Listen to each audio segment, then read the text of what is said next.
హల్లెలూయా. ఎప్పటి వరకు మనము సామెతల గ్రంథం నుండి మనం నేర్చుకున్నాం. ఇప్పుడే అక్కడికి వెళ్ళి పాతాళంలో పడి బాధపడడం కంటే అప్పుడు అలాగే ఎందుకు చేయలేదు, ఎలాగో చేయలేదు, అప్పుడు నేను ఎందుకు పరిచర్య చేయలేదు, అప్పుడు అలా చేస్తుంటే బాగుండేది అని అక్కడికి వెళ్ళి బాధపడే కంటే ఇప్పుడే ఆయన కొరకు ఏమైనా చేయాల్సి ఉంటే అవన్నీ కూడా సమస్తమును కూడా నెరవేర్చి లాజరు వలె పైకి కొనుపబడము మంచిదని ఈ యొక్క ఉదయవేళ మనం నేర్చుకున్నాం.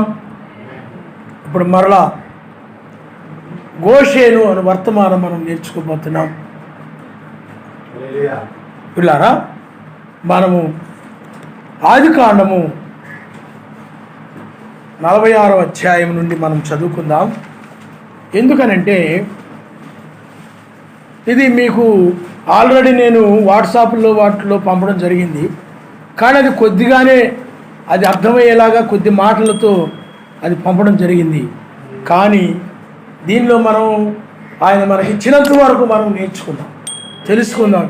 ఆ గోషేను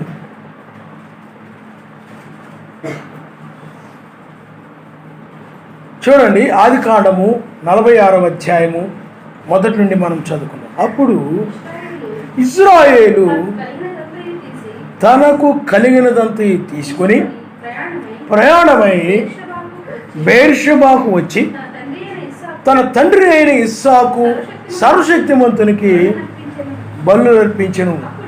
అప్పుడు రాత్రి దర్శనములందు సర్వశక్తిమంతుడు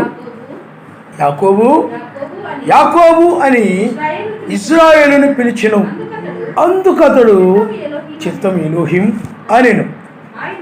ఆయన నేను సర్వశక్తిమంతుడను, నీ తండ్రి సర్వశక్తిమంతుడను, ఐగుప్తులకు వెళ్ళుటకు భయపడకుము, అక్కడ నిన్ను గొప్ప జనముగా చేస్తా. నేను ఐగుప్తునకు నీతో కూడా వచ్చేదను, అంతేకాదు నేను నిశ్చయముగా నిన్ను తిరిగి తీసుకుని వచ్చేదను. యోసేపు నీ కన్నుల మీద తన చేయించునని సెలవీయగా యాకోబు లేచి బెర్షెబా నుండి వెళ్ళెను. ఫరో అతన్ని ఎక్కించి అతన్ని తీసుకుని వచ్చుటకు పంపిన బండ్ల మీద ఇశ్రాయేలు కుమారులు తన తండ్రి అయిన యాకోబును తమ పిల్లలను తమ భార్యలను ఎక్కించిరి. చూడండి, వారు అనగా యాకోబును అతని యావత్తు సంతానమును తమ పశువులను తాము కానానులో సంపాదించిన సంపద యావత్తును తీసుకుని ఐగుప్తుకు వచ్చారు. అతడు తన కుమారులను తన కుమారుల కుమారులను తన కుమార్తెలను తన కుమార్తెల కుమార్తెలను తన యావత్తు సంతానమును ఐగుప్తునకు తనతో కూడా తీసుకుని వచ్చిన ఆయన నామమున స్తోత్రం. హల్లెలూయా. పిల్లారా, యోసేపుని 11 మంది సహోదరులు ఆ ఐగుప్తునికి అమ్మివేశారు. ఆ అమ్మివేసినప్పుడు ఐగుప్తు దేశం అంతటిలో కూడా ఆహారం ఉన్నది. కానీ అక్కడ యోసేపు ఆ తరువాత అతడు ప్రధానిగా అయ్యాడు. ఫరో అంతటి వాడు అయ్యాడు. అంటే ఫరో తర్వాత అతడే. ఆ తరువాత ప్రపంచం అంతా కూడా కరువుతో ఉంది, చాలా భయంకరమైన కరువుతో ఉంది. ఐగుప్తు దేశంలో మాత్రమే ఆహారం ఉంది. ఐగుప్తు దేశంలో అక్కడ యోసేపు, అందుకని అతడు ఫలించడి కొమ్మ. మీకు అర్థమవుతుందండి? అక్కడ యోసేపుని బట్టి అక్కడ ఫలించబడింది. అక్కడ యోసేపు ఆ యొక్క దేశంలో ఉన్నాడు. ఒక విధంగా చెప్పాలంటే అక్కడ యోసేపే ఒక రాజుగా ఉన్నాడు. మరో తర్వాత అతడే ఆ రాజ్యం అంతటిని కూడా, ఆ విషయాలన్నీ కూడా అతడే చూసేవాడు. ఆయన నామమున హల్లెలూయా, హల్లెలూయా. అయితే ఈ ఆహారము దొరక్క ఈ యొక్క 11 మంది సహోదరులు ఐగుప్తుకు వెళ్ళడం,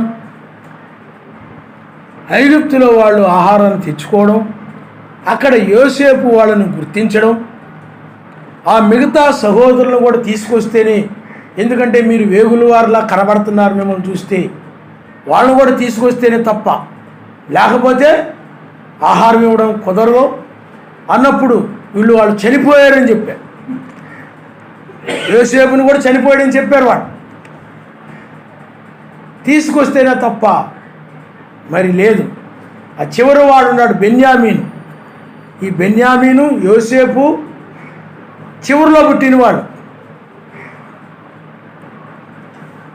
అప్పుడు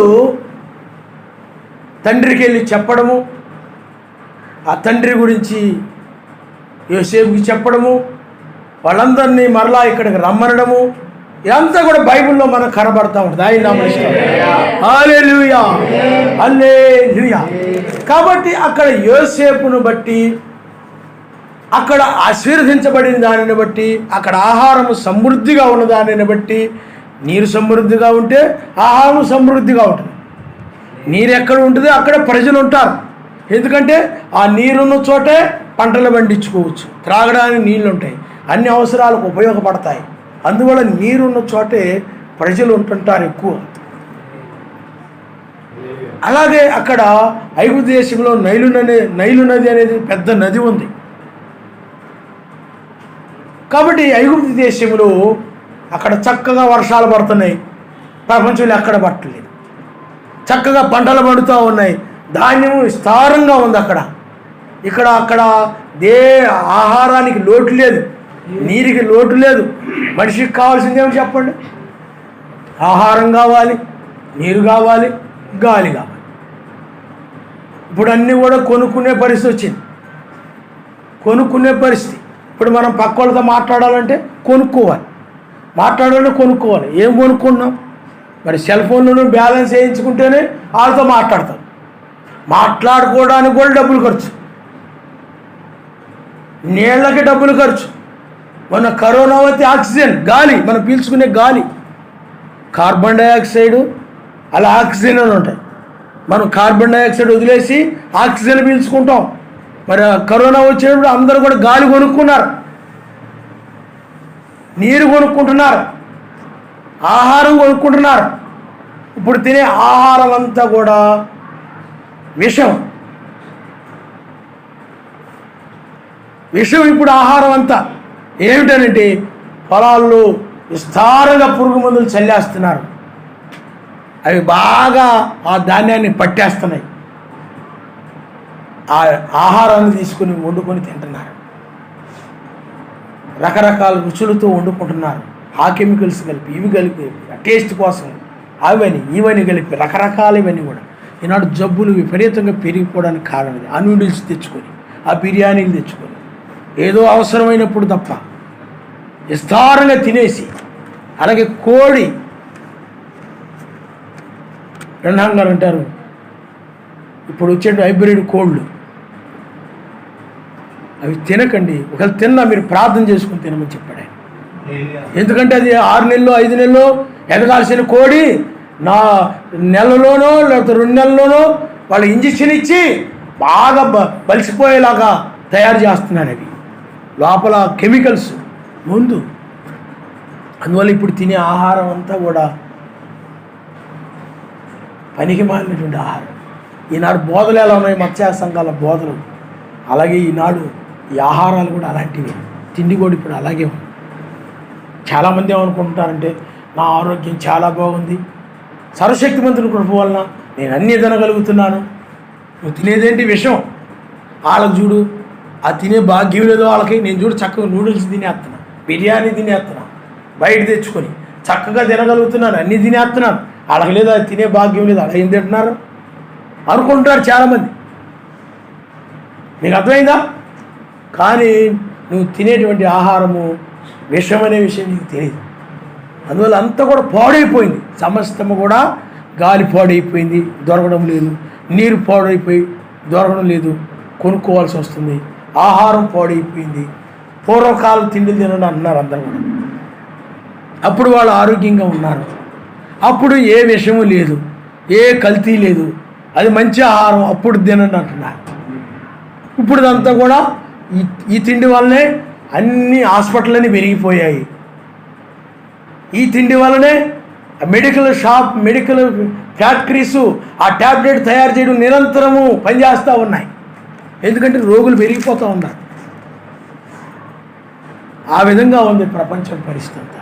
కానీ ప్రియులారా, ఐగుప్తు దేశంలో ఉన్న ఆహారము చాలా మంచి ఆహారం ఉంది. ఆయన నామమున హల్లెలూయా.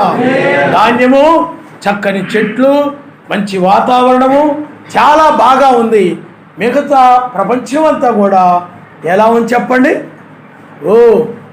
ప్రపంచం అంతా కరువుతో ఉంది. కాబట్టి ఇక్కడ సర్వశక్తిమంతుడు ఇశ్రాయేలు కనుక యాకోబుకి సర్వశక్తిమంతుడు దర్శనములు ప్రత్యక్షమై, నీవు ఐగుప్తు వెళ్ళడానికి భయపడవద్దు, నేను నీతో కూడా వస్తాను, నువ్వు ఐగుప్తుకు వెళ్ళు, నేను గొప్ప జనంగా చేస్తాను, అక్కడికి వెళ్ళమని సర్వశక్తిమంతుడు దర్శనమిచ్చాడు. ఆయన హల్లెలూయా. చూడండి, దర్శనము ప్రకారమే అతడు వెళ్ళాడు. అంతేగాని ఏ దర్శనము లేకుండా వెళ్ళలేదు.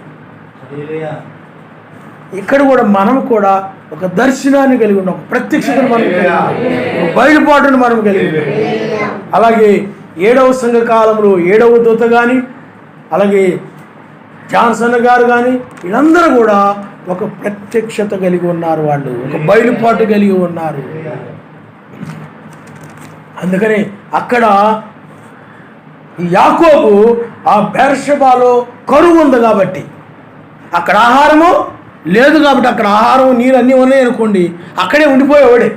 కానీ అక్కడ కాకుండా ఐగుప్తుకి బయలుదేరాడు. ఎందుకంటే ఈ యొక్క ఐగుప్తుకు సంబంధించిన బండ్లు ఇవన్నీ వచ్చే వాళ్ళని తీసుకెళ్ళడానికి. ఆ సమయంలోనే సర్వశక్తిమంతుడు, నువ్వు వెళ్ళడానికి ఏమి వెనకడుగు వేయకుండా భయపడొద్దు, నువ్వు వెళ్ళు అని చెప్పాడు. అందుకని సర్వశక్తిమంతుని చిత్త ప్రకారం అని అంటే సర్వశక్తిమంతుడు తెలియజేస్తేనే, మాట్లాడితేనే, మీకు అర్థమైందండి? మాట్లాడితేనే వెళ్ళాలి. ఆయన నామనిస్తాను. హల్లెలూయా, హల్లెలూయా. అందుకని ఒక ప్రాంతానికి వెళ్ళాలంటే సర్వశక్తిమంతుని యొక్క దర్శనం ఉండాలి. అబ్రహాము గారు కూడా అంతే, సర్వశక్తిమంతుని స్వరమును బట్టి బయలుదేరి వెళ్ళాడు. అలాగే నేను సామర్థ్య నగర్లో ఉండేవాడిని, అక్కడ నుండి బయటకు రావాల్సి వచ్చింది. అప్పుడు అక్కడ వాళ్ళు వినే పరిస్థితి వాళ్ళకి, ఒకవేళ అక్కడ ఉండకూడదు నేను అనుకున్నాడు అనుకోండి, ఆయన వాళ్ళకి ఏవో వాక్య వ్యతిరేకమైన కళలు ఇస్తాడు. మంచిగా ఇస్తే అక్కడే ఉండమంటారు నన్ను. అప్పుడు వాళ్ళు ఏం చేస్తారు చెప్పండి? మాకు ఆ కళ్ళు వచ్చాయి, మాకు బోధించొద్దు, మాకు చెప్పొద్దు అని అంటారు. స్త్రీ బోధ కరెక్టు, స్త్రీ బోధ సత్యం అని అంటారు. ఆ విధంగా రావడం అంటే ప్రతిదీ కూడా ఆయన చిత్త ప్రకారమే జరుగుతూ ఉంటాయి. అలాగే యాకోబు విషయం దగ్గరకు వచ్చేటప్పటికి అలాగే జరిగింది. నీ జీవితంలో కూడా అలా జరుగుతాయి. నీవు ఇక్కడికి వచ్చావనంటే నీకు కూడా ఏదో ఒక కళ ఉండొచ్చు, ఒక దర్శనం ఉండొచ్చు, లేకపోతే ఒక బయలుపాటుని బట్టి నువ్వు ఇక్కడికి వచ్చావు. ఆ తండ్రిని ఆకర్షిస్తేనే కానీ ఎవరు కూడా నా యొద్దకి రాలేరు అని చెప్తున్నాడు ఆయన. కాబట్టి నిన్ను ఆయన ఆ విధంగా తీసుకొస్తాడు, కదిలిస్తాడు ఒక చోట నుండి ఇంకో చోటకి. అందువల్ల ఆయన చిత్త ప్రకారం జరిగే ఆ విధంగా ఉంటాయి. ఆయన నామనిస్తాడు. హల్లెలూయా. ఆయన చిత్తాన్ని నెరవేర్చుకోవడానికి ఆ విధంగా చేస్తాడు ఆయన. నీ అంతటి నువ్వు కాదు, నా అంతటి నేను కాదు, ఎవరంతటి వాళ్ళు కాదు. అందుకనే మనంతటి మనం వచ్చామని చెప్పలేము. ఆయనే నడిపించాడు. నువ్వు కూడా ఆ విధంగా చెప్పగలుగుతావు. అలాగే ఇక్కడ యాకోబును కూడా సర్వశక్తిమంతుడు దర్శనమిచ్చాడు, ఆ విధంగా వచ్చేసాడు, బయలుదేరాడు. కాబట్టి పిల్లారు ఇక్కడ చూడండి, కరువు నుండి బయటకు వచ్చేసాడు. అలాగే బ్రహ్మాం గారు కానీ జాన్సన్ గారు కానీ ఒక ప్రత్యక్షత కలిగి ఉన్నారు. వాళ్ళు ఆ ప్రత్యక్షత లేనప్పుడు తీర్థమే కరెక్టు, సర్వశక్తిమంతుడే ముగ్గురు అనేది కరెక్టు, అలాగేలాగా అని ఉండొచ్చు వాళ్ళు. కానీ సర్వశక్తిమంతుడు దర్శనమిచ్చి ఇది తప్పు, ఇది సత్యము, వాక్యం ఇలాగ చెప్తా ఉంది. లోదర్ను ఉన్నాడు. లోదర్ను ఆ యొక్క రోమన్ క్యాథలిక్ సంఘాల్లో అక్కడ ఉండేవాడు. కానీ అతన్ని సర్వశక్తిమంతుడు దర్శించాడు. అందుకని లోదర్ను ప్రవక్త కాదు, సంఘ సంస్కర్త. అందుకనే లోదర్నికి మర్మాలేం బయలుపరచబడలేదు, 7వ దూతకు బయలుపరచబడ్డాయి తప్ప ముద్రల గురించి, సంఘకాలాల గురించి, నామంలోనే బాప్తిజం పొందాలని, సర్వశక్తిమంతుడు ఒక్కడని బయలుపరచబడ్డాయి తప్ప లోదర్నికి బయలుపరచబడలేదు. ఆ నీతీకరణ ఏమండి ఎంతవరకు అయితే అంటే సంఘ సంస్కరణ కోసం ఎంతవరకు బయలుపరచబడాలో అంతవరకే ఆయనకు బయలుపరచబడ్డాయి. అప్పుడు ఆయన ఏం చేశాడు చెప్పండి? లోదర్ను సంఘం నుండి బయటకు వచ్చాడు. ఆ తర్వాత లోదర్ను సంఘం వచ్చింది. అది కూడా ఒక శాఖగా మారిపోయింది, ఒక సంఘంగా అది ఒక శాఖగా, ఒక వేశ్యగా మారిపోయింది. ఎందుకంటే రోమన్ క్యాథలిక్ సంఘం ఏదైతే ఉందో, ఏదైతే కలిగి ఉందో అదే ఇది కూడా కలిగి ఉంది. క్రిస్టమస్, లెంట దినాలు, ఇవన్నీ ముగ్గురు దేవుళ్ళు, ఇవన్నీ తీసుకొచ్చింది ముగ్గురు దేవుడు సిద్ధాంతము. క్రిస్టమస్ ఇవన్నీ తీసుకొచ్చింది రోమన్ క్యాథలిక్ సంఘం. అంతకుముందంతా కూడా నామంలోనే బాప్తిజం ఇచ్చేవాడు. ఆ తర్వాత ముగ్గురు దేవుళ్ళు కనపడుతున్నారని త్రిత్వాన్ని తీసుకొచ్చింది రోమన్ క్యాథలిక్ సంఘం. ఆ సంఘము అన్ని సంఘాలకు అంటించేసింది. అందువల్ల అవి జారస్త్రీ సంఘాలు అంటారు, జారత్వంలో ఉన్న సంఘాలు అంటారు. వాటి ఒక ప్రత్యక్షతను బట్టి నువ్వేం చేసావనంటే, అవును త్రిత్వంలో ఎవరు బాప్తిజం పొందలేదు, ఆయన ఒక్కడే. ఆ నామంలోనే తప్ప మరి ఏ నామంలోనూ కూడా రక్షణ లేదు. ఆ దర్శనాన్ని బట్టి నీవు కూడా 7వ దూత వర్తమానమును బట్టి ఆ బ్రెన్నాం గారు అనగా జాన్సన్ గారు, బ్రెన్నాం గారు అనగా 7వ దూత, ఆ ఏలి ఆత్మ 7వ దూత, వారి వర్తమానమును బట్టి మతశాఖ సంఘాల నుండి బయటకు రావడం జరిగింది. ఆయన హల్లెలూయా. ఎందుకు వచ్చావనంటే ఆ సంఘాల్లో వాక్యం యొక్క కరువు ఉంది, దుర్బోధనలు ఉన్నాయి, కానీ సత్యం లేదు అక్కడ, బయలుపాటు లేదు అక్కడ. అందును బట్టి నీవు వాక్యం యొక్క కరువు అక్కడ ఉంది కాబట్టి ఆ యాకోబు వలె నీవు కూడా, యాకోబు ఎలాగైతే ఆ బెర్షెబాలో కరువు ఉన్నదో ఆ కరువును బట్టి అతడు ఎలాగైతే ఐగుప్తుకు బయలుదేరాడో అలాగే నీవు కూడా, అనగా ఆహారం గల చోటకు అతడు ఎలాగ బయలుదేరాడో నీవు కూడా ఆత్మ సంబంధమైన ఆహారం గల చోటుకు నీవు వచ్చావు. ఆయన బయలుదేరావు. అందుకని ఆ కరువు కలిగిన వాక్యం లేనటువంటి వాక్య కరువుతో ఉన్నటువంటి ఆ సంఘాల నుండి నువ్వు బయటకు వచ్చేసావు. ఆయన నమస్కారం. హల్లెలూయా, హల్లెలూయా. ఎవరో ఒక దర్శనము లేకపోతే ఒక కళ కావచ్చు, ఆత్మ నిన్ను నడిపించుండొచ్చు. ఆత్మను బట్టి కానీ, కళను బట్టి కానీ, దర్శనం బట్టి కానీ ఏదో విధంగా ఆయన నిన్ను ఇక్కడ తీసుకొచ్చాడు. ఆయన నమస్కారం. ఆ విధంగా రావచ్చు. లేకపోతే ఒక వర్తమానికుడి ద్వారా, ఒక వర్తమానం వినడం ద్వారా నువ్వు ఆ విధంగా రావచ్చు. ఇక్కడ అలాగూ నీవు ఆ కరువు నుండి బయటకు వచ్చేసావు. ఆయన హల్లెలూయా. అక్కడ ఏమి లేదు చెప్పండి? జీవము లేదు, ఆహారము లేదు. ఏ సంఘంలో కూడా ఆహారము లేదు. అదంతా కూడా పులిసిపోయిన ఆహారం, పులిసిపోయిన పిండి, పులిసిపోయింది. అది ఎప్పుడుదో. ఎందుకంటే ఆనాడు వాళ్ళు కూడా ఏకత్వాన్ని గురించి చెప్పాల, ఒక్కడేనని చెప్పాల. ఎప్పుడు 7వ దూత రాకముందు అందరూ కూడా త్రిత్వంలో బాప్తిజం పొందిన వాళ్ళు ఉన్నారు, కొంతమంది నామంలో బాప్తిజం పొందిన వాళ్ళు ఉన్నారు. అప్పుడు బయలుపరచబడలేదు, కానీ లౌదీయ సంఘ కాలంలో బయలుపరచబడ్డాయి. ఆ బయలుపాటు నిన్ను ఆకర్షించింది, ఆ వాక్యం నిన్ను ఆకర్షించింది. అందువల్ల నువ్వు ఆ నామం దగ్గరకు వచ్చావు, ఆ నామాన్ని నువ్వు సంపాదించుకున్నావు, ఆ నామాన్ని నువ్వు పొందుకున్నావు. ఇప్పుడు నువ్వు ఆయన సొత్తయ్యావు, ఆయన బిడ్డవయ్యావు, ఆయన కుమార్తెవయ్యావు. ఆయన నామనిస్తావు. హల్లెలూయా, హల్లెలూయా. ఆ తర్వాత చదువమ్మా. యాకోబు అతని కుమారులను ఐగుప్తునకు వచ్చిరి. ఇజ్రాయేలు కుమారుల పేర్లు ఇవి. చూడండి, సర్వశక్తిమంతుడు ఎప్పుడైనా ఆయన పిలిచినప్పుడు ఇజ్రాయేల్ని ఒక జనాంగంగా పిలుస్తాడు. ఆయన గుర్తుపెట్టుకోండి, ఇక్కడ మనల్ని అయితే నీ కుటుంబంలో నిన్నే పిలిచి ఉండొచ్చు అని, లేకపోతే నీ కుటుంబంలో లేకపోతే నీ కుటుంబాన్ని పిలిచి ఉండొచ్చు ఆయన దగ్గరికి, లేకపోతే నీ కుటుంబంలో ఇంకొకరిని పిలిచి ఇంకొకరిని పిలవకపోవచ్చు. కానీ ఇజ్రాయెల్ దగ్గరకు వచ్చేటప్పటికి సమస్తాన్ని పిలుస్తుంటాడు ఆయన. హల్లెలూయా, హల్లెలూయా. అందుకని వాళ్ళని ఒక దేశముగా చూస్తాడు ఆయన. వాళ్ళని ఆయన ఏం చేస్తాడు చెప్పండి? ఒక దేశముగా చూస్తుంటాడు ఆయన.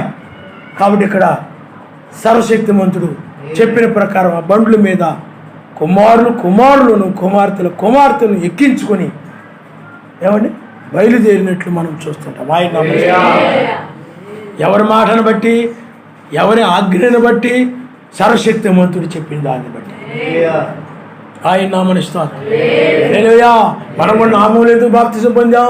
ఒక్కడిని ఎందుకు ఆయన విశ్వసిస్తున్నామంటే ఆయన వాక్యాన్ని బట్టి, ఆయన వాక్యమును బట్టి, అపోస్తలుల బోధన బట్టి.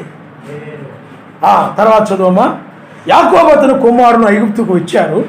ఇశ్రాయేలు కుమారుల పేర్లు ఇవే. యాకోబు జ్యేష్ఠ కుమారుడు రూబేను. రూబేను కుమారులైన హనోకు పల్లు, హెస్రోను కర్మి, షిమ్యోను కుమారులైన ఏమూయేలు, యామీను, ఓహదు, యాకీను, సోహరు, కనునయురాలి కుమారుడైన షావులు, లేవి కుమారులైన గెర్షోను, కాహతు, మెరారి, యూదా కుమారులైన ఏరు, ఓనాను, షెలా, పెరస్సు, జరహు. ఆ ఏరేను ఓనాను కానాను దేశంలో చనిపోయి. పెరస్సు కుమారులైన హెస్రోను, హాములు, ఇస్సాకారు కుమారులైన తోలా,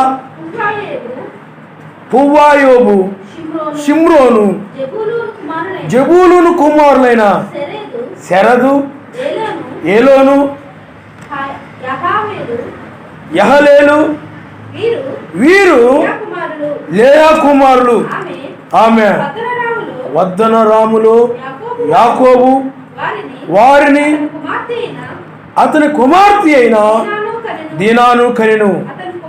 అతని కుమారులను అతని కుమార్తెలను అందరూ 33. గాదు కుమారులైన సిప్యోను, అగ్గి, షూని, ఎస్బోను, ఏరి, అరోది, అరేలి, ఆషేరు కుమారులైన ఇమ్నా, ఇష్వా, ఇష్వి, పెరియా, వారి సహోదరి అయిన సెరహు, ఆ బెరియా కుమారులైన ఎబేరు, మల్కియేలు, లాబాను తన కుమార్తె అయిన లేయాకిచ్చిన జల్సా కుమారులు వీరే. ఆమె ఈ 16 మందిని యాకోబును కనెను. యాకోబు భార్య అయిన రాహేలు కుమారులైన యోసేపు, బెన్యామీను. యోసేపునకు మనష్షే, ఎఫ్రాయిములు పుట్టిరి. వారిని ఐగుప్తు దేశమందు ఓనుకు యాజకుడకు పోతీఫెర కుమార్తె అయిన అసేనతు అతని కనెను. బెన్యామీను కుమారులైన ఇక్కడ చూడండి, యోసేపు ఒక అన్య స్త్రీని వివాహం చేసుకున్నాడు. ఇక్కడ కూడా మెస్సయ్య కూడా ఒక అన్య స్త్రీ అంటే నీవే, మనమే. యోసేపు ఎవరు? అన్య స్త్రీని వివాహం చేసుకున్నాడు ఐగుప్తు దేశంలో ఉండి, ఒక పోతీఫరు కుమార్తె. అదేవిధంగా ఇక్కడ షాలేము రాజు అయిన మెస్సయ్య. అందుకనే ఇవన్నీ మనకు ఛాయలుగా ఉన్నాయి అన్నమాట. ఇక్కడ నిన్ను ఆయన వివాహం చేసుకున్నాడు. ఇది ఆత్మ సంబంధంగా, అది శరీర సంబంధంగా జరిగింది. ఇది ఆత్మ సంబంధంగా, అంటే నిజంగా వివాహం అని కాదు, ఆ బంధాన్ని తెలియజేస్తున్నాడు అన్నమాట. ఆయన నామనిస్తారు. హల్లెలూయా, హల్లెలూయా. ఆ తర్వాత చూడండి, బెన్యామీను కుమారులైన బెలబేకెరు, అష్బేలు, గెరా, నయమాను, ఏహి, రోషు, ముప్పీము, హుప్పీము, అర్దు. యాకోబునకు రాహేలు కనిన కుమారులకు వీరందరూ 14. దాను కుమారుడైన ఉషీము, నప్తాలి కుమారులైన యహాసేలు, గూని, ఏసేరు, షిల్లేము. లాబాను తన కుమార్తె అయిన రాహేలునకు ఇచ్చిన బిల్హా కుమారులు వీరే. ఆమె వారిని యాకోబును కనెను. వారందరూ 7. యాకోబు కోడండ్రను వినాయించి అతని గర్భవాసమును పుట్టిన యాకోబుతో ఐగుప్తునకు వచ్చిన వారందరూ 66. ఐగుప్తులో అతనికి పుట్టిన యోసేపు కుమారులిద్దరు ఐగుప్తునకు వచ్చిన యాకోబు కుటుంబం వారందరూ 70 మంది. ఆయన నామనిస్తారు. హల్లెలూయా. చూడండి, ఇక్కడ యాకోబు ఐగుప్తులో అతనికి పుట్టిన యోసేపు కుమారులిద్దరు ఐగుప్తునకు వచ్చిన యాకోబు కుటుంబం వారందరూ 70 మంది. ఇక్కడ చూడండి 66 బైబిల్లో 66 పుస్తకాలు ఉన్నాయి. అందుకని 66 పుస్తకాలు. యెషయా గ్రంథము 66 అధ్యాయాలు ఉంటాయి. గతవుతుందండి. అందువలన అది పరిపూర్ణ బైబిల్ అన్నమాట. అందుకని బైబిల్లో ఉన్నవన్నీ కూడా యెషయా గ్రంథంలో ఉంటాయి. అంటే ఇక్కడ మనకు భావం అర్థమయ్యేది ఏమిటంటే, యాకోబు వస్తూ ఉన్నప్పుడు అతను ఏ విధంగా వస్తున్నాడు చెప్పండి? బైబిల్తో వస్తున్నాడు. ఆయన నామనిస్తాడు. బైబిల్ తీసుకొని వస్తున్నాడు. బైబిల్ని తీసుకొని వస్తూ ఉన్నాడు. ఆ తర్వాత చూడండి, అతడు గోషేనుకు త్రోవ చూపుటకు యోసేపు నొద్దకు తనకు ముందుగా యోదాను పంపెను. వారు గోషేను దేశమునకు రాగా యోసేపు తన రథమును సిద్ధము చేయించి తన తండ్రి అయిన ఇజ్రాయేలును ఎదుర్కొనుటకు గోషేనుకు వెళ్ళి అతనికి కనబడెను. అప్పుడు అతడు అతని మెడ మీద పడి అతని మెడ పట్టుకొని ఎంతో ఏడ్చెను. అప్పుడు ఇజ్రాయేలు యోసేపుతో, నీవింక బ్రతికి ఉన్నావు, నీ ముఖము చూచి తిని గనుక నేనికను చనిపోవుదునని చెప్పెను. యోసేపు తన సహోదరులను తన తండ్రి కుటుంబ వారిని చూచి, నేను వెళ్ళి ఇది ఫరోకు తెలియజేసి కానాను దేశంలో ఉండిన నా సహోదరులను నా తండ్రి కుటుంబం వారును నా యొద్దకు వచ్చిరి. ఆ మనుష్యులు పశువులు గలవారు, వారు గొర్రెల కాపరులు. వారు తమ గొర్రెలను పశువులను తమకు కలిగినదంతయు తీసుకొని వచ్చిరని అతనితో చెప్పెదను. గొర్రెల కాపరి అయిన ప్రతివాడు ఐగుప్తీయులకు 7 గనుక ఫరో మిమ్మును పిలిపించి మీ వృత్తి ఏమిటని అడిగిన యెడల మీరు గోషేను దేశమందు కాపరమునున్నట్లు మా చిన్నతనం నుండి ఇది వరకు నీ దాసులమైన మేమును మా పూర్వీకులను పశువులు గలవారమైనారని ఉత్తరం ఇచ్చిన ఆయన నామనిస్తాను.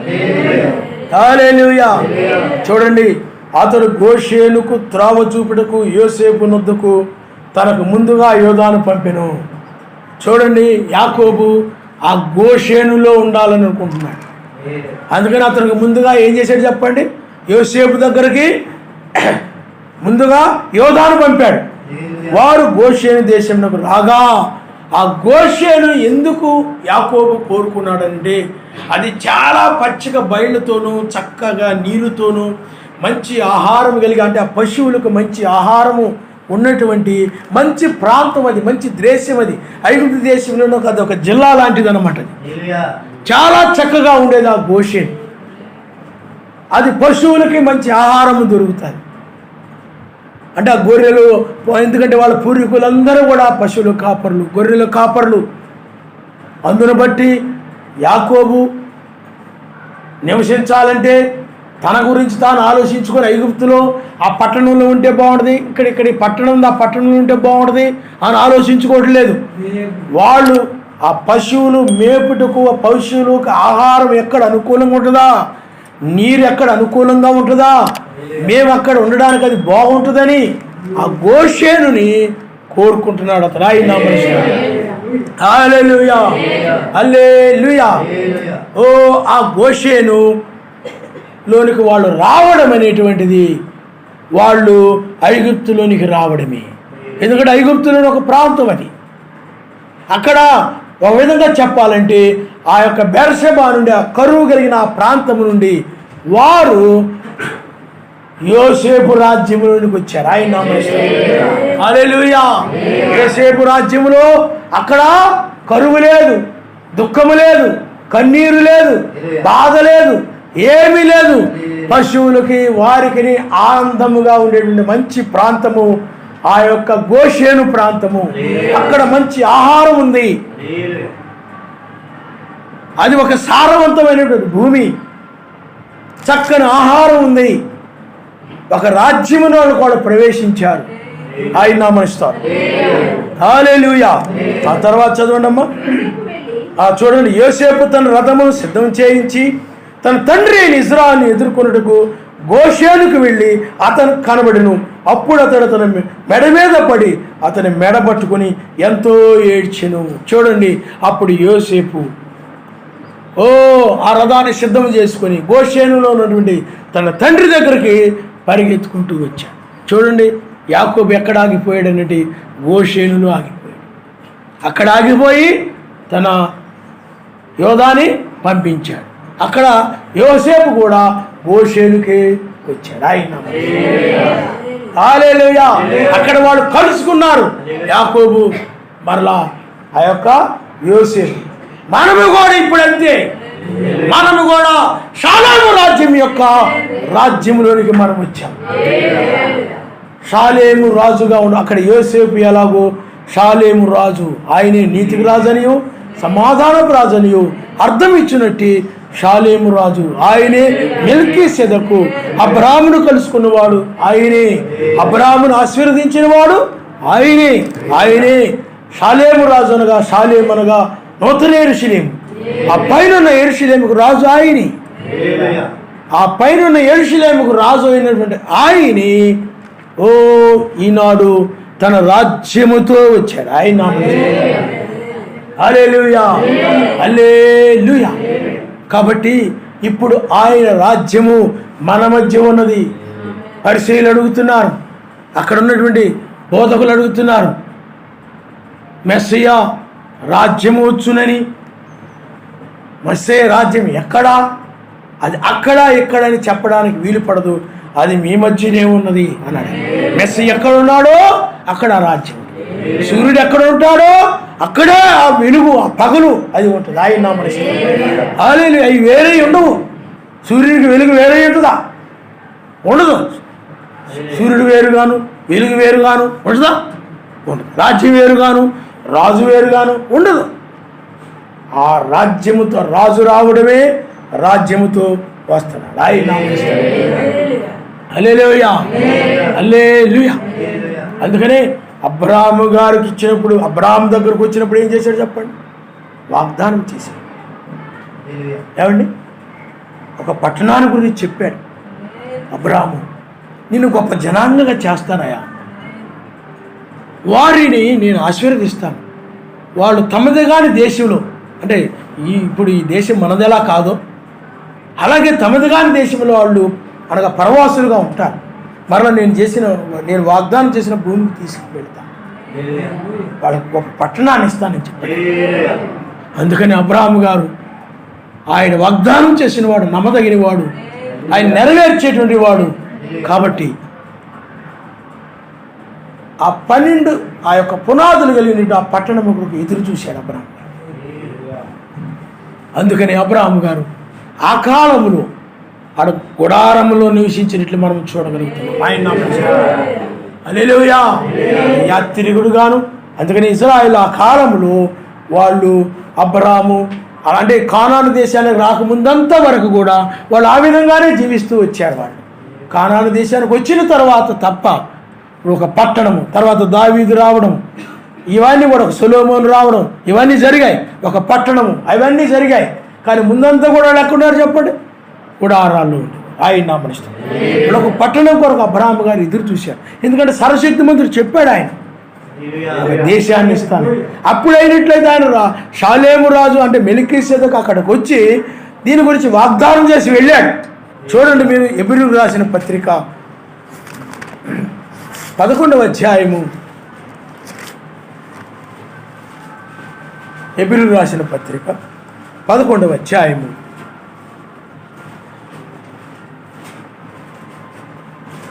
9వ వచనం నుండి మనం చదువుకుందాం. విశ్వాసమును బట్టి అతడును అతనితో ఆ వాగ్దానమునకు సమాన వారసులైన ఇస్సాకు యాకోబు అనువారును గుడారములో నివసించు అన్య దేశములో ఉన్నట్టు వాగ్దత్త దేశములో పరవాసులైని ఏలయనగా సర్వశక్తిమంతుడు దేనికి శిల్పియు నిర్మాణకుడునై ఉన్నాడో ఆ పునాదులు గల పట్టణము కొరకు అబ్రహాము ఎదురు చూచుండెను. ఆయన మనిస్తారు ఆ పునాదుల పట్టణము కలిగినట్టు ఆ పట్టణము కొరకు ఎదురు చూస్తున్నాడు. సర్వశక్తిమంతుడు చెప్పాడు ఆయన. అందుకని ప్రకటన గ్రంథములో ఆ 22వ అధ్యాయములో అలాగే మనం 21 ఇవన్నీ చూసినప్పుడు అవన్నీ కూడా 1000 ఏళ్ల పాలన పట్టణానికి సంబంధించినవి కనబడతా ఉంటాయి. ఆ పట్టణం కొరకు ఆనాడే ఎదురు చూశాడు. అమ్మ నిద్రపోకుండా సరి కూర్చో. ఆనాడే ఎదురు చూశాడు ఆయన అబ్రహాము గారు. ఇప్పుడు ఆనాడు మనకు వాగ్దానం చేయబడినప్పుడు మెల్కీసెదెకుగా వచ్చి వాగ్దానం చేశాడు ఆయన. ఇప్పుడు నెరవేర్చుటకు వచ్చాడు ఆయన. హల్లెలూయా. అందుకనే ఆ పైన అక్కడ ఏముంది చెప్పండి? షాలేము రాజ్యం. అంటే అక్కడ ఏముంటుంది? నీతి, సమాధానము, పరిశుద్ధాత్మ ఆనందంతో ఉంటారు ఆ పైనంతా కూడా. అది ఇప్పుడు భూమి మీద తీసుకురావడం కోసమై ఆయన ఇప్పుడు తన ప్రజల యొద్దకు దాన్ని తీసుకొని వచ్చాడు. ప్రజలు నీతి సమాధానం కలిగి మరలా ఆ దేశంలో జీవించినప్పుడు పైన ఉన్నటువంటి ఆ యెరూషలేము ఎలా ఉంటుందో, షాలేము రాజ్యం ఎలా ఉంటుందో, రేపు 1000 ఏళ్ల పాలన కూడా అదే విధంగా ఉంటుంది. హల్లెలూయా. కాబట్టి ఇప్పుడు మనము షాలేము రాజు ఆయనే వేకువదూత. షాలేము అనగా సమాధానకర్త, సమాధానకర్త. అందుకని వేకు నక్షత్రం అనగా సమాధానకర్త. వినంగడని చెప్పాడు. వేకు చుక్క షలోమ్ ఆయన నామం సమాధానము కలుగును గాక. వేకువదూత ఆయన షాలేము రాజుగా. అందుకని 2వ రాకడలో ఆయన రాజుగా వస్తాడు. ఆయన గొర్రెపిల్లగా వచ్చాడు మొదటి రాకడలో. ఇప్పుడైనట్లయితే షాలేము రాజుగా వచ్చాడు. ఇప్పుడు ఆయన వచ్చాడు.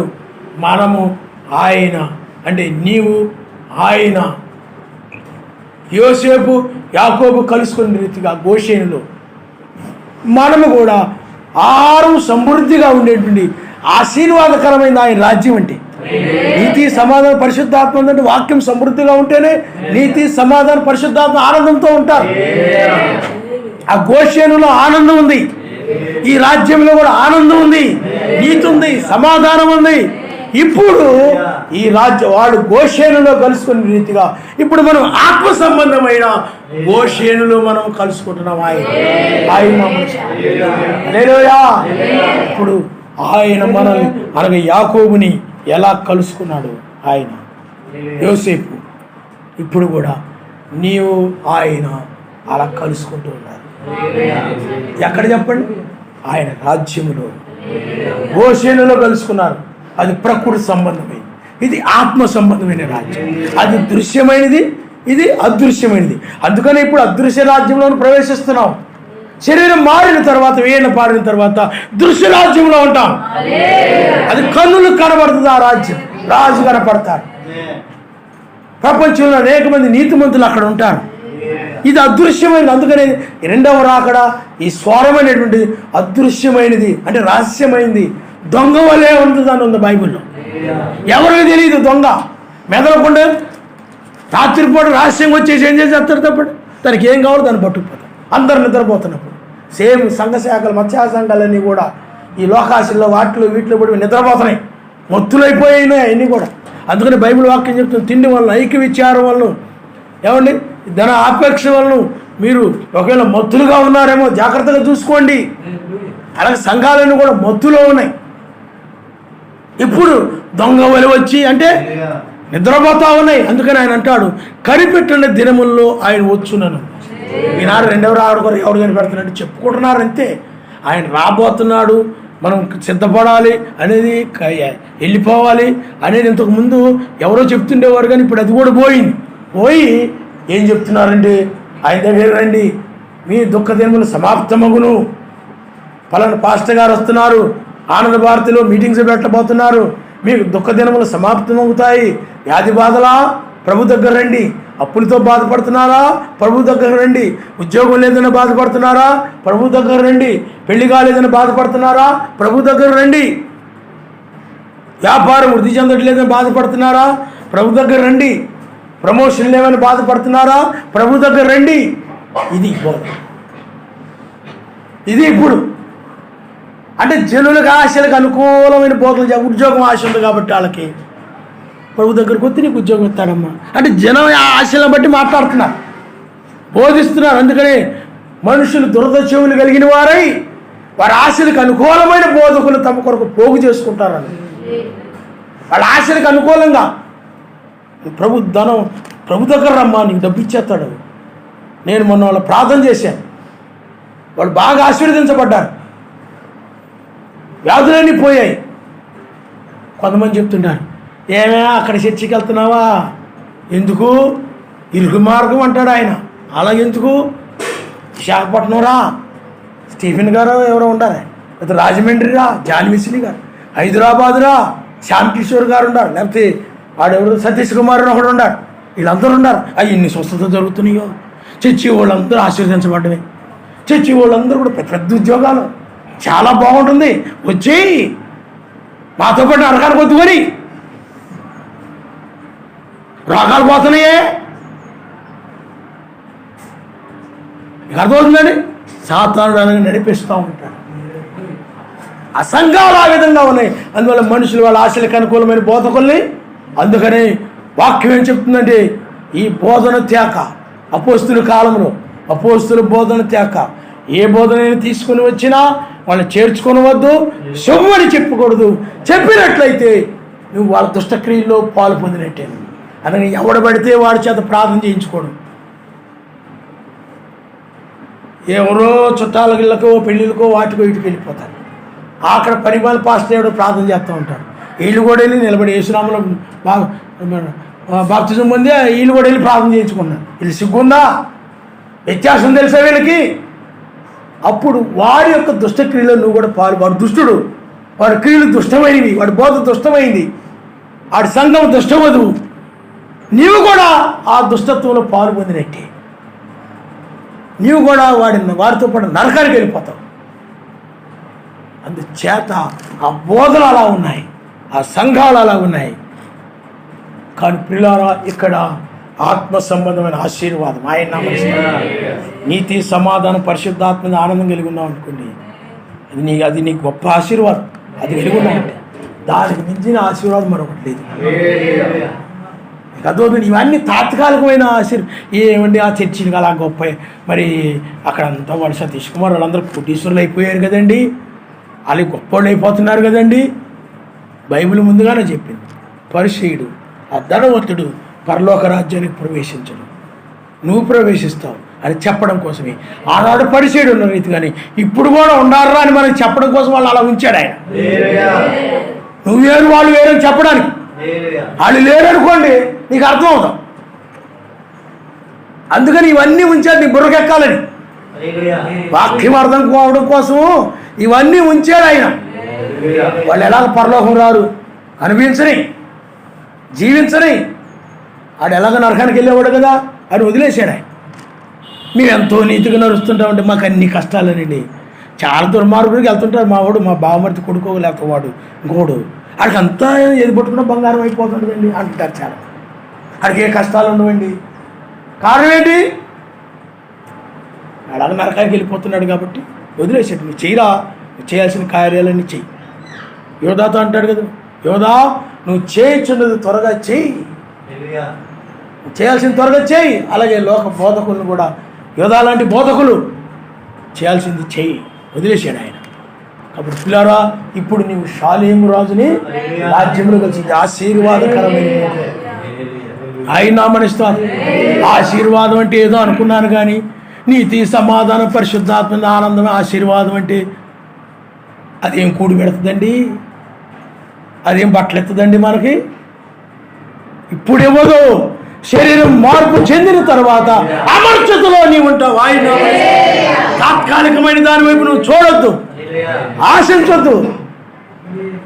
నీవు నీతిమంతుడుగా ఉన్నావా లేదా, సమాధానం కలిగి ఉన్నావా లేదా, పరిశుద్ధాత్మ ఆనందంతో ఉన్నావా లేదా. అదే ఎల్లప్పుడూ ఆయన ఆనందించుడి అని వాక్యం చెప్తూ ఉంది. మీ చింత యావత్తు ఆయనకు అప్పగించేసి ఎల్లప్పుడూ ఆయన ఆనందించుడి. ఓ గోషేనులోకి వచ్చినప్పుడు అవన్నీ చూసినప్పుడు ఆ యాకోబుకి ఆనందం వేసింది. నీకు కూడా ఇప్పుడు మెస్సయ్య కలుసుకున్నాడు, నిన్ను యోసేపుని కలుసుకున్నాడు. అమ్మ నువ్వు ఏదైనా కుర్చీలో కూర్చో ఏమో కూర్చో. కాబట్టి పిల్లరా ఆలోచించండి. గోషేనులో ఏమున్నది? కరువు లేదు. ఇక్కడ కూడా నీకు కరువు లేదు. కరువు ఉన్న చోట ఏడుపు ఉంటుంది.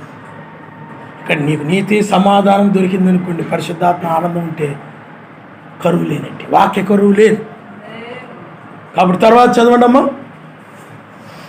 ఇజ్రాయేలు యోసేపు, నీవు ఇంకా బ్రతికి ఉన్నావు, నీ ముఖము చూసింది కనుక నేను ఇక చనిపోదునని చెప్పెను. యోసేపు తన సహోదరులను, తన తండ్రి కుటుంబ వారిని చూచి, నేను వెళ్ళి ఫరోకు తెలియజేసి కానాను దేశంలో ఉండిన నా సహోదరులు, నా తండ్రి ఇంటి వారును నా యొద్దకు వచ్చిరి. ఆ మనుష్యులు పశువులు గలవారు, వారు గొర్రెల కాపరులు. వారు తమ గొర్రెలను, పశువులను, తమ కలిగినదంతయు తీసుకొని వచ్చిరని అతనితో చెప్పాను. గొర్రెల కాపరి అయిన ప్రతివాడు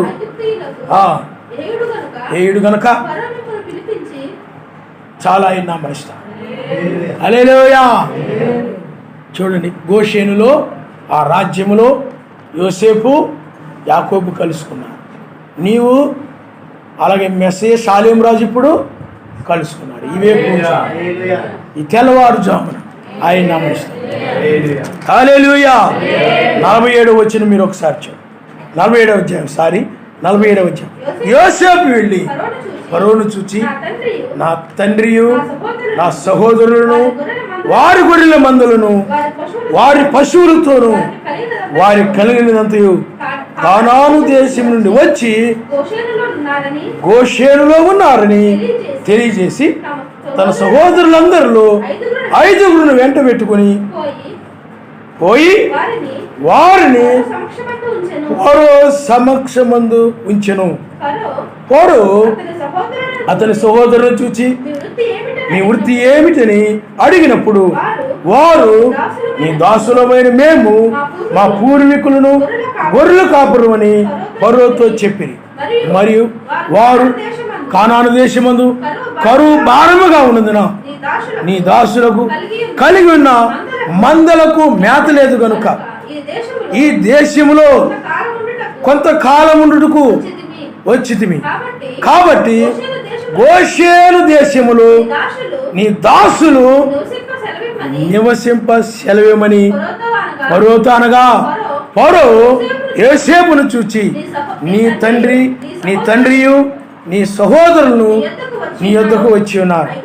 ఐగుప్తు దేశము నీ ఎదుట ఉన్నది. ఈ దేశములోని మంచి ప్రదేశముందు నీ తండ్రిని, నీ సహోదరులను నివసింపజేయము. గోషేను దేశములో వారు నివసించవచ్చును. వారిలో ఎవరైనా ప్రజ్ఞ గలవారని నీకు తోచిన ఎడల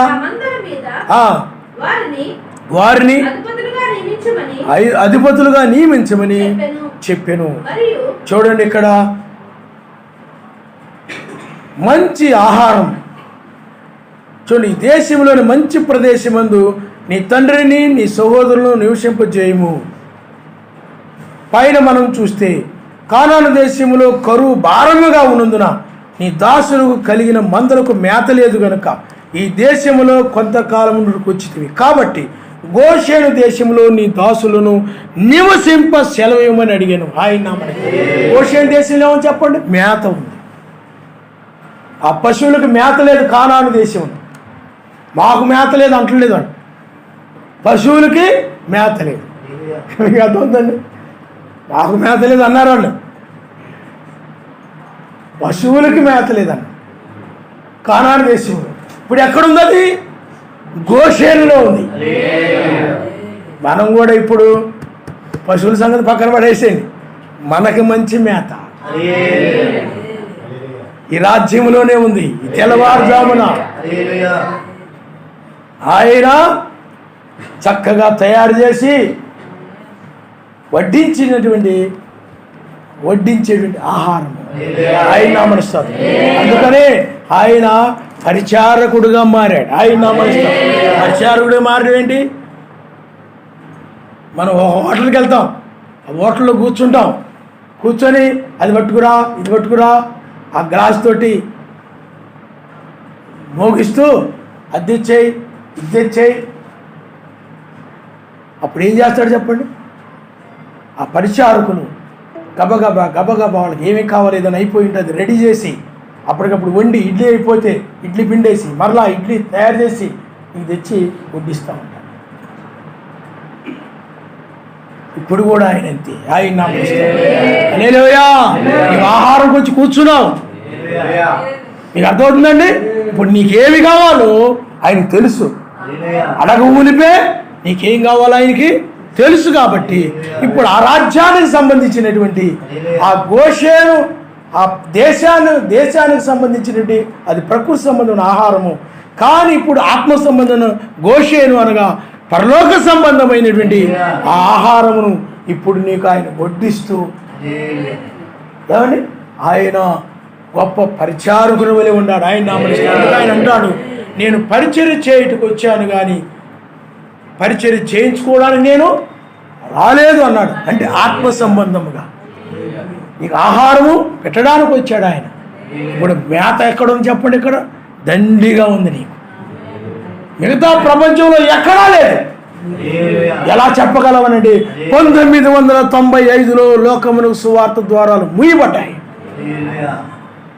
ఇంకా సువార్త అయిపోయింది. ఇప్పుడు ఇక్కడ మాత్రమే గోషేనులో మాత్రమే ఆహారం ఉంది, మేత ఉంది పశువులకు. ఎందుకంటే మనం గొర్రెలమై ఉన్నాము, ఆయన యొక్క గొర్రె పిల్లలమై ఉన్నాం మనం. అందుకనే గొర్రెలకు మేత అంటున్నాడు ఆయన, పశువులకు మేత అంటున్నాడు. అందుకని 5గురు వెళ్ళారు. అది విశ్వాసాన్ని తెలియజేస్తాము. ఎక్కడికి వెళ్ళారనంటే ఫరో దగ్గరికి వెళ్ళారు. ఆయన మనిస్తారు. హల్లెలూయా. అలాగే మధ్యాకాశమునకు ఆయన సూర్యుగా రాబోతున్నాడు ఆయన. ఇప్పుడు మనము 5గురు అనగా విశ్వాసము, ఎత్తబడి విశ్వాసము ద్వారా ఈ నీతి సమాధానం పరిశుద్ధాత్మ ఆనందము పొందుకొని మనము ఆత్మ సంబంధమైన అనగా నీతి సూర్యుని దగ్గర మనం కొనుకోబడతాం. ఆయన హల్లెలూయా హల్లెలూయా. యోసేపు ఎలాగ తీసుకుని వెళ్ళాడు అలాగే ఇప్పుడు వేకు దూత ద్వారా నీవు అనగా తలరాయి ద్వారా నీవు మధ్యాకాశానికి కొనుకోబడతావు. వాళ్ళు ఫరో దగ్గరికి వెళ్ళారు, నీవు నీతి సూర్యుని దగ్గరికి వెళ్తావు. ఆయన నామనిస్తావు. హల్లెలూయా హల్లెలూయా. అప్పుడు 3.5 సంవత్సరాలు అక్కడ ఉంటాం. ఇక్కడ భూమి మీద 3.5 సంవత్సరం భయంకరమైన శ్రమలు ఉంటాయి. అందుకనే ఇజ్రాయేలీలు గోషేనులో ఉన్నారు, ఐగుప్తు దేశంలో గోషేనులో ఉన్నారు. ఇజ్రాయేలీలు వాళ్ళ యొక్క తలుపులకి ఆ యొక్క నిలువుకమ్ములకి అడ్డకమ్ముకి రక్తమును పూశారు. గొర్రెపిల్ల యొక్క రక్తాన్ని సంహారదూత ఆ ప్రాంతంలో గుండా వెళుతూ ఆ రక్తాన్ని చూసి ఆ రక్తపు గుర్తున్నటువంటి ఇంటికి వెళ్లకుండా అది ఐగుప్తు దేశంలో రక్తపు గుర్తు లేని ఇళ్ళకన్నిటికి వెళ్ళిపోయినప్పుడు శ్రమ, రోదన, కన్నీరు, ఏడుపులే ఉన్నాయి. ప్రతి ఇంటా కూడా తెగుళ్ళు చాలా భయంకరంగా ఉంది ఐగుప్తు దేశం అంతా. వీళ్ళు ఎక్కడున్నారు చెప్పండి? గోషేనులో ఉన్నారు. గోషేనులో ఏ కన్నీరు లేదు, ఏ ఏడుపు లేదు. వాళ్ళు రక్తము గుర్తుపు కింద ఉన్నారు. ఆయన మనము కూడా రక్తము గుర్తు కలిగి మనం పైకి మధ్యాకాశాన్ని కొనిపోబడతాం. వీళ్ళు మరి ఎత్తబడిన తర్వాత ఇశ్రాయేలు కూడా రక్తపు గుర్తు కిందకు వస్తారు. ఎందుకంటే అప్పుడు ఆయన ఎవరో ఎరుగలేదు. ఆయన మనిషిలో ఒక మనిషిగా కనపడ్డాడు. ఆయన స్వరూపమైన సొగసైన లేదు అని ఉంది బైబిల్లో. మనం చూసి ఆపేక్షించినట్లుగా ఆయన మీద ఏదో ఒక ఆపేక్ష కలిగే విధంగా ఆయన లేడు. ఆయన ఒక మంచి రూపము లేదు చూడడానికి. ఆయన ఏమి బాగోలేడు. ఆయన అందగాడైనట్లయితే అనేక మంది ఆయన నమ్మేవారే. ఆయన డబ్బున్న వ్యక్తి అయితే అనేక మంది ఆయన వెంబడించేవారే. కానీ ఆయనలో అందము లేదు, అందగాడు కాదు. కానీ ఆయన గుణ సంపన్నుడు. ఆయన గమనిస్తాడు. హల్లెలూయా. ఎర్రగా బుర్రగా చాలా అందంగా ఎత్తుగా బాగా చక్కగా మంచి బలశాలిగా ఆయన లేడు. ఆయన సామాన్యమైన వ్యక్తిగా ఆయన ఉన్నాడు. ఆయన ఎవరు వాళ్ళు ఎరుగుక ఆయన ఏం చేశాడు చెప్పండి? సిలువ వేశారు. ఆయన ఆ కృప మనకి ఇవ్వబడింది. మనం ఎత్తబడిన తర్వాత మధ్యాకాశానికి వెళ్ళిన తర్వాత మోషే ఏలియాలు వస్తారు. ఆనాడు మోషే కాలం ఐగుప్తులో ఎలా జరిగిందో ప్రపంచంలో అలా జరుగుతుంది. అప్పుడు వాడు స్వార్థ ప్రకటిస్తారు. అపోస్తులు బోధించిన బోధ ప్రకటిస్తారు. ఇజ్రాయిల్ అందరూ నమ్ముతారు, కానీ యూదులు మాత్రం అందరూ నమ్మరు. 1,44,000 మంది మాత్రమే నమ్ముతారు. వారు మాత్రమే నామములో బాప్తిసం పొంది రక్తపు గుర్తు కిందకు వస్తారు. రక్తపు గుర్తు అంటే పరిశుద్ధాత్మ కిందకు రావడమే. నువ్వు నామములో బాప్తిసం పొందినప్పుడు పరిశుద్ధాత్మ నువ్వు పొందుకుంటావు. ఆ పరిశుద్ధాత్మే రక్తపు గుర్తు. హల్లెలూయా, హల్లెలూయా. అందుకనే వారందరూ కూడా పరిశుద్ధాత్మ గుర్తును కలిగి ఉంటారు. అప్పుడు సంహార దూత మోషే ఏలియాలు రంగం మీదకి వస్తారు. అప్పుడు మంచి వాళ్ళకు శక్తి కలిగి ఉంటారు, ఒక అధికారం కలిగి ఉంటారు. వాళ్ళకి ఆ అధికారం ఇవ్వబడి ఉంటుంది. వాళ్ళు వర్షం కురమంటే కురిసిద్ది, వర్షం ఆగిపోమంటే ఆగిపోద్ది. వారి నోటి నుండి అగ్ని బయలు వెళ్ళి దహించి వేస్తాయి. వాళ్ళు నీరును రక్తంగా మార్చగలరు, వడగండ్లు కురిపించగలరు, వాళ్ళు భూకంపములు రప్పించగలరు. వాళ్ళ శక్తి ఆ ప్రకృతి మీద వాళ్ళ అధికారం కలిగిన వారుగా ఉంటారు. అప్పుడు వీళ్ళు కూడా ఎక్కడున్నారంటే యూదులు, ఇజ్రాయిళ్ళు వాళ్ళు గోషేనులో ఉంటారు. ఆ రక్తము కింద ఉంటారు, ఆ పచ్చిక బయళ్ళ కింద ఉంటారు. అంటే మోషే ఏలియాల వర్తమానం దగ్గర ఉంటారు. వాళ్ళు ఆయన నామనిస్తారు. హల్లెలూయా. ఆయన ఎక్కడుంటే అక్కడ గోషేనే, ఆయనే వాక్యము. కాబట్టి అక్కడ వారు ఆ 3.5 సంవత్సరములు వాళ్ళు గోషేనులో ఉంటారు. ప్రపంచమంతా కూడా శ్రమలు ఉంటాయి. గుర్తుంచుకోండి, చాలా జాగ్రత్తగా గమనించండి. ఇప్పుడు ప్రపంచం అంతా ఏమని చెప్పండి? వాక్యం లేకుండా కరువుతూ ఉంది. వాక్యం మన దగ్గర ఉంది.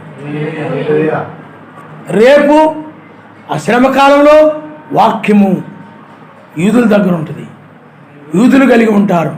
కానీ ప్రపంచం అంతా కూడా శ్రమల్లో ఉంటాయి. చాలా భయంకరమైన పరిస్థితి. యూదులు కూడా శ్రమ పెట్టబడతారు. చాలా భయంకరమైన పరిస్థితి. ఇలారా ఆ శ్రమకాలం అయిపోయిన తర్వాత ఎర్మగెద్దోని యుద్ధం వస్తుంది, 3వ ప్రపంచ యుద్ధం. ఆ 3వ ప్రపంచ యుద్ధంలో రోమా సామ్రాజ్యం అన్నీ కూడా నాశనం చేయబడతాయి. అప్పుడు ఆ యొక్క పెండ్లి విందులో నుండి, ఆ మధ్యాకాశంలో నుండి మనం కిందకు వచ్చేస్తాం. 1000 ఏళ్ల పాలనలోకి వచ్చేస్తాం. ఆ 1000 ఏళ్ల పాలన, ఆ రాజ్యము ఒక గోషేను వలె ఉంటుంది. ఆయన నామనిస్తారు. ఎందుకంటే ఫరో దగ్గర నుండి మరలా వాళ్ళు గోషేనుకు వచ్చారు. గోషేనులో నివసించారు ఇశ్రాయేలు అందరూ కూడా. ఆ ప్రాంతాన్ని వాళ్ళు కోరుకున్నారు. వాళ్ళు కలిగి ఉన్న పశువులను బట్టి, గొర్రెలను బట్టి, వీటన్నిటిని బట్టి రేపు మనము కూడా మధ్యాకాశంలో ఆయన వచ్చేట ఆ యొక్క ఆత్మ సంబంధమైన పొరకు పోలికగా ఉన్న నీతి సూర్యుని దగ్గర నుండి మనము కూడా ఆ 1000 ఏళ్ల పాలన మనం వస్తాం. అక్కడ 1000 సంవత్సరాలు అక్కడ మనం జీవిస్తాం. అక్కడ నీతి, సమాధానము, పరిశుద్ధాత్మ అందులో ఆనందము ఉంటుంది. ఎందుకంటే అక్కడ సాధు స్వభావం కలిగిన వారు ఉంటారు, దీనులు ఉంటారు. దీనులంటే వాళ్ళు వాక్య నీతిగా నడిచే వాళ్ళు దీనులు, లోబడే స్వభావం కలిగిన వారు దీనులు ఉంటారు. సమాధానం ఉంటుంది. అంటే ప్రేమ కలిగిన వాడే ఉంటాడు తప్ప మరొకరు ఉండరు. అందుకని ప్రేమ వల్లనే ఆయన్ని ప్రేమించేవారే వాక్యాన్ని అనుసరిస్తారు. ఆ ప్రేమే సమాధానాన్ని కలుగుతుంది. ప్రేమ ఎక్కడ ఉంటుందో అక్కడ సమాధానం ఉంటుంది. ఆయన్ని ఆనందిస్తూ ఉంటారు. అందుకని ఆ రాబోయే రాజ్యంలో అసూయపరులు కానీ, ద్వేషించేవారు కానీ, లేకపోతే కలహం కలిగిన స్వభావం కలిగిన వారు కానీ, గర్విష్ఠులు కానీ, కోపం కలిగిన వారు కానీ, కక్ష కలిగిన వారు కానీ, కొండిగాండ్రు కానీ, లేకపోతే ఈ యొక్క రకరకాలైన చెడ్డ లక్షణాలు కలిగిన వ్యభిచార సంబంధమైన ఇలాంటి వాళ్ళు ఎవ్వరు కూడా ఆ రాజ్యంలో ఉండరు. తాగుబోతులు కానీ, తిరుగుబోతులు కానీ, గర్విష్ఠులు కానీ ఎవరు అక్కడ ఉండదు. అందువల్ల అక్కడ ఏ కలహము ఉండదు, ఏ గొడవ ఉండదు, ఏది ఉండదు.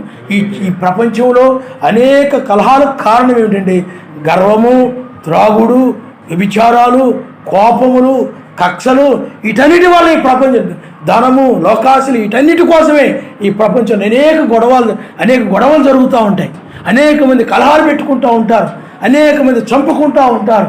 కానీ అక్కడ ఏ చెడుతనము, లోకమును ఉన్న వాటిని ప్రేమించేవారు ఉండరు కనుక అక్కడ ఏ విరోధములు ఉండవు. సమాధానముతోనూ సంతోషముతోనూ ఉంటారు. ఆయన నమస్కారం. హల్లెలూయా, హల్లెలూయా. ఎప్పుడు ప్రేమతో ఉంటారు. ఒకరి పట్ల ఒకరు ప్రేమ కలిగి ఉంటారు. ప్రేమ కీడు చేయదని వాక్యం చెప్తాం. అంత మంచి దేశం రాబోతా ఉంది. వ్యాధులు లేవు, శ్రమలు లేవు, కష్టాలు లేవు. అక్కడ ఈ లోక సంబంధమైన కాలేజీలు ఉండవు, కళాశాలలు ఉండవు, జైళ్ళు ఉండవు, పోలీసులు ఉండరు, సెక్యూరిటీ ఆ యొక్క సైనికులు ఉండరు, ఏమీ ఉండవు. ఏమీ అవసరం లేదు. ప్రపంచమంతా ఆ విధంగా ఉంటుంది. ఆ గోషేను లాంటి 1000 ఏళ్ల పాలనే కాదు, ఆ రాజ్యమే కాదు, ప్రపంచమంతా అలా ఉంటుంది. కారణం ఎందుకంటే అపవాది బంధించబడి ఉంటాడు కాబట్టి. అపవాదే మనుషుల్లో నుండి ఒక అసూయ కలుగు చేసిన వాడే. ఒకదానికొకటి కలిపి ఇంకో ఆ మాటకి ఈ మాట కలిపి, ఈ మాటకు ఆ మాట కలిపి కల్పితమైన చెప్పడం, ఇవన్నీ కూడా దైవమే కలుగు చేసేది. అక్కడ ఒకటి జరిగితే ఇంకోటి చెప్పడం. లేని వార్త పుట్టించేవాడు శాపగ్రస్తుడు. అలాంటివి ఏమీ అక్కడ ఉండవు. అలాంటి వాళ్ళు ఉండరు కాబట్టి అలాంటి వాళ్ళందరూ ఇక్కడ విడవబడతారు. టెక్నాలజీ ఏమీ అవసరం లేదు. విమానాలు, హెలికాప్టర్లు ఏమీ అవసరం లేదు. ఏమీ అవసరం లేదు. ఎందుకనంటే నువ్వు ఎక్కడికి వెళ్ళాలంటే అక్కడికి వెళ్ళగలవు. ఆయన నా మనసు ఆ 1000 ఏళ్ల పాలనలో ఉన్న. ఎందుకంటే ఆదాము ఆ ఏదోనులో ఉన్నప్పుడు ఎక్కడికి వెళ్ళాలంటే అక్కడికి వెళ్ళేవాడు. ఆకాశ మండలానికి వెళ్ళాలంటే వెళ్ళేవాడు. మెస్సయ్య కూడా శిష్యులు ఒక రూములో ఉంటే, ఒక గదిలో ఉంటే తలుపులు వేసి ఉన్నాయి, లోపలికి వచ్చేసాడు. నువ్వు ఎక్కడికైనా వెళ్ళగలవు. నేను ఏది ఆపలేదు. ఒక బిల్డింగ్లోకి వెళ్ళాలనుకోండి, ఇక్కడైతే నువ్వేం చేస్తావు చెప్పండి, చర్చి లోపలికి రావాలి, తాళం ఇవ్వండి అంట. ఎందుకని? తాళం ఉంటే కానీ లోపల రావడానికి వీలవ్వదు. అది అక్కడికి అయినట్లయితే తాళములు ఏం అవసరం ఉండదు. అవి వేసి ఉండవని ఉండదు బైబిల్. నువ్వు ఇటు నుండి అయినా రావచ్చు, ఇటు నుండి అయినా రావచ్చు, ద్వారం నుండి అయినా రావచ్చు. మహిమ శరీరంతో ఉంటావు. చంద్రమండలం మీద కదంటే వెళ్ళొచ్చు. మీకు అర్థమైందా? ఏమీ అవసరం లేదు. అలాంటి గొప్ప రాజ్యం రాబోతా ఉంది. ఇది కట్టు కథ కాదు. ఏదో నమ్మించి కొంతమంది ఏమంటారంటే దేవుడు వాడి గురించి చెప్పకపోతే పాపం ఎక్కువైపోద్దానండి. అలాగే ఏదో విధంగా అలాగా పెట్టారండి భూమి మీద. దేవుడు లేడు, దయ్యం లేదు అంటున్నారు చాలా. ఆడు అక్కడే ఆగిపోయాడు. కానీ పిల్లరా, సర్వశక్తిమంతుడు ఉన్నాడు కనుకనే లేఖనంలో నెరవేర్చబడడం మనం చూస్తున్నాం. ఆయన నామస్తు. హల్లెలూయా, హల్లెలూయా. నేను విగ్రహ సంబంధమైన వాటన్నిటి నుండి 1988లో విగ్రహ సంబంధమైన వాటి నుండి నేను ఆయన తట్టు తిరగడం జరిగింది. నాకు ఎవరు చెప్పరు విగ్రహారాధన తప్పని. సర్వశక్తిమంతుడు బోధించాడు, విగ్రహాలను వదిలేశాను, ఆయన వైపు తిరిగాను. ఎవరు వర్తమానం విని నేను మారలేదు. ఇవి చిన్నప్పటి నుండి కూడా ఎవరు వర్తమానం విని చర్చికి వెళ్ళలేదు. ఆ తర్వాత 1988లో ఇలా జాన్సన్ గారు ఇక్కడ కాకినాడలో ఉండారంటే ఆ విధంగా వచ్చి వాక్యం విని ఆ విధంగా వెళ్ళి అయ్యగారు ఎప్పుడన్నా బోరద్దుని పత్రిక పంపిస్తూ ఉంటే నెలకోసారి వచ్చేది, అది చదువుతూ ఉండేది. బైబిల్ అప్పుడు చదువుకుంటూ ఉండేది. ఈ దేవారాత్రులు చదవాలి అవన్నీ మనకు తెలియదు. అర్థమైందా? అప్పుడు 1993లో కళ వచ్చింది. ఆకాశము ఏమండి అంటే ప్రపంచం అంతా చీకటి గమ్మింది. అంటే అంటే భూమిని అనగా ప్రపంచం అంతా కూడా సూర్యుడు కనబట్టలేదు, చీకటి గమ్మేసింది. చంద్రుడు కనబట్టలేదు, చీకటి గమ్మేసింది. చాలా భయంకరంగా ఉంది. ఆ కళ్ళలో చూసినప్పుడు నక్షత్రాలు రాలిపడిపోతా ఉన్నాయి, ఆకాశం సురసురు రవ్వులుకొని కింద పడిపోతా ఉంది. జనమందరూ కూడా భయపడిపోయి తూముల్లో దాక్కుంటున్నారు, సొరంగాల్లో దాక్కుంటున్నారు. ఎందుకంటే రోడ్ల మీద ఇక్కడే తోరలు అంటారు అనుకుంటా, తూములు అంటారు, మనకు తెలియదు. అక్కడ తూములు అంటారు. సిమెంట్ అక్కడ నీళ్ళు అటు నుండి ఇటు వెళ్ళిపోవడానికి సిమెంట్ వేస్తారన్నమాట, తోరలు లాంటివి. అక్కడ అలా తూములు అంటారు. అలాంటివన్నీ కూడా అక్కడ ఉండేవి. అలాంటి వాటిలో దాక్కుంటున్నారు. అప్పుడు నక్షత్రం లాంటి వచ్చి నన్ను తాకి వెళ్ళిపోయి, అప్పుడు ఆ తర్వాత ఒక విమానం రావడం, ఎంతముందు మీకు చెప్పాను, పైకి వెళ్ళిపోవడం జరిగింది. ఇది వచ్చిన తర్వాత కల వచ్చింది. ఎలాగా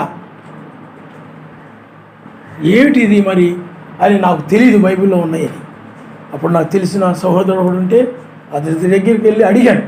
అడిగితే అతడు కొంచెం బైబిల్ చదువుతుండేవాడు. అతను ఏం చెప్పాడంటే ఇది బైబిల్లో ఉందన్నాడు. అప్పుడు నేను బైబిల్లో ఉన్నది చదివినప్పుడు నాకు వచ్చిన కలకనే బైబిల్లో దానికి సరిపోయింది. అప్పుడు అనిపించింది ఆయన ఉన్నాడురా. ఆయన ఉండకపోతే బైబిల్లో ఉన్నటువంటిది కల్లో ఎలా చూపించబడుతుంది?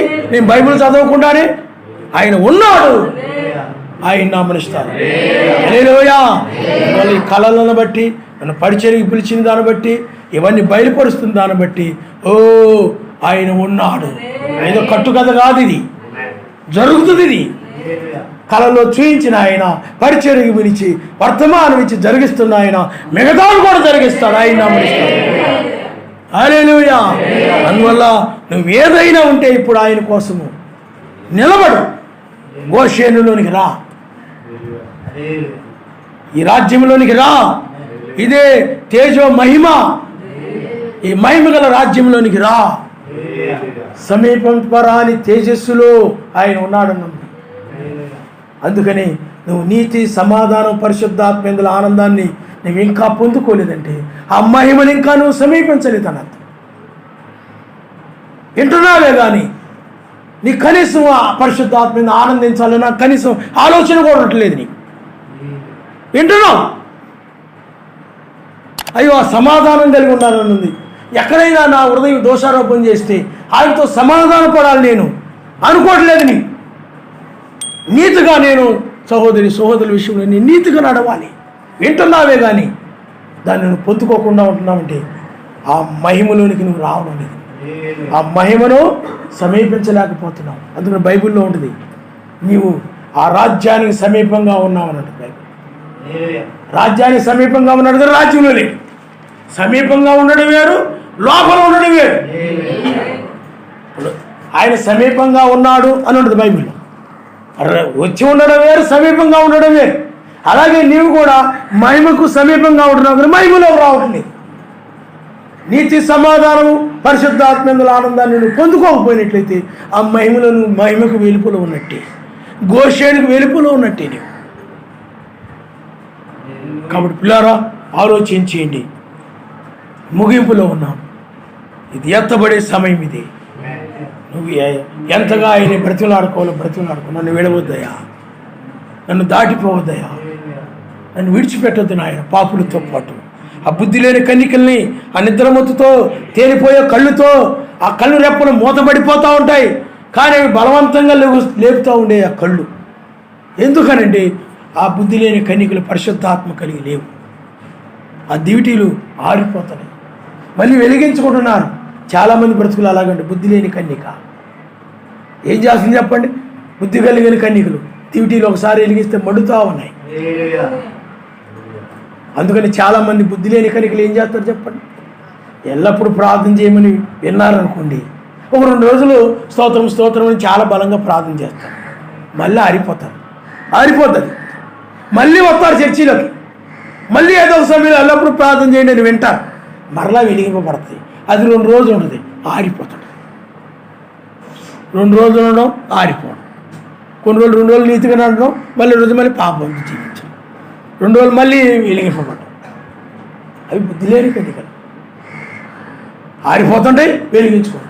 ఈరోజు నేను ఎవరి మీద అసూయ పడకూడదు, కైలాడకూడదు, వాళ్ళని చూసి వీళ్ళని చూసి నేను ఏడుపోకం పెట్టకూడదు, పటపట పళ్ళు కోరకూడదు, వాళ్ళ గురించి వీళ్ళ గురించి ఎప్పుడు నేనేం ఆలోచించకూడదు అనుకుంటారు. ఆ రోజు అందరితో ప్రేమగా ఉండాలి అని అనుకుంటారు. 2 రోజులు ఉంటారు, 3వ రోజు ఏమైపోతారు చెప్పండి? ఆరిపోతుంది. మళ్ళీ వాళ్ళ మీద వీళ్ళ మీద అసూయ పడతారు, మళ్ళీ వర్తమానంలో ఏదో సమయంలో హెచ్చరించబడతారు, గద్దించబడతారు. సారీ, ఇది హెచ్చరించే కాలం కాదు, కానీ ఎక్కిరమ్మని గద్దించే కాలం. అప్పుడు మళ్ళీ ఏమైపోతారు చెప్పండి? నాయన నాలో నా క్షమించు నాయన, ప్రభు స్తోత్రం నన్ను క్షమించు నాయన. మళ్ళీ 2 రోజులు అయిపోతారు, మళ్ళీ మామూలు. వీళ్ళని ఏమంటారు? ఆరిపోయి ఎలా. ఆయన ఆరిపోవడం ఎలా, ఎందుకంటే లోపల ఆత్మ లేదు, నూనె లేదు. పరిశుద్ధాత్మ లేని వాళ్ళు ఆ విధంగా ఉంటారు. పరిశుద్ధాత్మ కలిగిన ఒకసారి వినగానే దాని తల వెలుగుతూ ఉంటారు. ఆ వాక్యంతో ఆయన ఒకసారి నిత్యం ప్రార్థించమని విన్నారనుకోండి, అది ఆరిపోకుండా వెలుగుతూ ఉంటుంది ఆ ప్రార్థన. ఈ ఆత్మ లేని వాళ్ళు ఉన్నారనుకోండి, 2 రోజులు మీటింగ్ పెట్టినప్పుడు ఒక ఉత్సాహం వచ్చేద్ది అనమాట. ఉత్సాహం వచ్చేసి ఇంకా మీటింగ్స్ అయిపోయిన ఒక 6 రోజుల దాకా, లేకపోతే 2-3 రోజుల దాకా ఒకటే ప్రార్థన చేసేది, ఒకటే ఇచ్చేసాడు, హడావిడి చేస్తారు కొంచెం. మరలా 4 రోజులు పోయిన తర్వాత చప్పబడిపోతారు, మరలా మీటింగ్స్ పెట్టి మళ్ళీ లొగుతుంటారు. ఏమైపోతుంది చెప్పండి? దివిటీలు వెలిగిస్తున్నారు, ఆరిపోతుంది. మరలా వెలిగిస్తున్నారు, ఆరిపోతుంది. లోపలేమి లేదు, నూనె లేదు. పరిశుద్ధాత్మ ఉంటే ఆరిపోదు. ఆయన నామమున హల్లెలూయా, హల్లెలూయా. కాబట్టి పిల్లరా, తరలు వంచుకోండి. మనం గోషేనులో మనం ఉన్నాము. ఇక్కడ యోసేపుని మనము యాకోబు కలుసుకునే రీతిగా మనము కూడా, ఎందుకంటే యోసేపు అక్కడ రాజు, అలాగే మనము మన రాజు షాలేము రాజును మనం కలుసుకున్నాం. ఆ యోసేపు వారిని ఫరో ఎద్దుకు తీసుకుని వెళ్ళాడు. మన యోసేపు కూడా ఎందుకంటే నీతిసూర్యుడు అనగా ఫరో అంతటి వాడు, అక్కడికి తీసుకొని వెళ్తాడు.